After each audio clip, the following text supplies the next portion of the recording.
আসসালামু আলাইকুম। বাংলাদেশের বীর জুলাই যোদ্ধারা আর কতকাল চুপ থাকবেন? আর কত মুখ বুজে বন্ধ রাখবেন?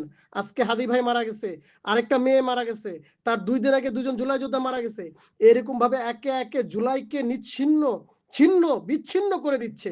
জুলাই যোদ্ধা থেকে দেশ থেকে মিটিয়ে দেওয়া একটা পায়তারা চলতেছে, যার সাথে আইন শৃঙ্খলাকারী বাহিনী জড়িত, যার সাথে ভারতীয় আধিপত্য দালালরা জড়িত, ভারতের চরিত্র এবং বর্তমান তত্ত্বাবধায়ক যে অন্তর্বর্তীকালীন সরকার আছে, এই সরকারের কয়েকজন উপদেষ্টাও জড়িত।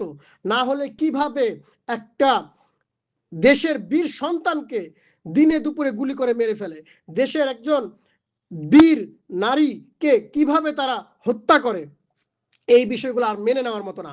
এখনো যদি ঘরে বসে থাকেন, এখনো যদি মুখ বন্ধ করে রাখেন, আজকে হাদি ভাই গেছে, কালকে আমি যাব, পরশু আপনি যাবেন, এভাবে ছিন্ন বিচ্ছিন্ন করে দিবে আমাদের, আমাদের নামও নিশান রাখবে না। এই জন্য ভারতের আধিপত্য দূর করতে হলে বাংলাদেশে ভারতের কোনো এম্বাসি, ভারতের কোনো রয়্যাল এজেন্ট, কোনো রকমের ভারতের সাথে সম্পর্ক রাখা যাবে না, না, না।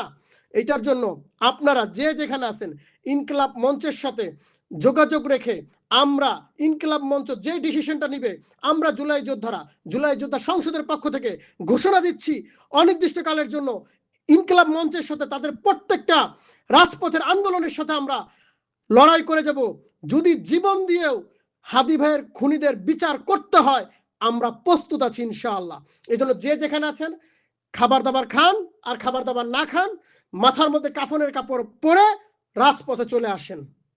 দেখিয়ে দেন, এক হাদি কবরে গেলে লক্ষ হাদি ঘরে ঘরে। এক হাদিকে দামায় রাখতে পারবা না, এক হাদিকে মেরে ফেললে চুপ হয়ে যাব না, আমরা দেখিয়ে দিব।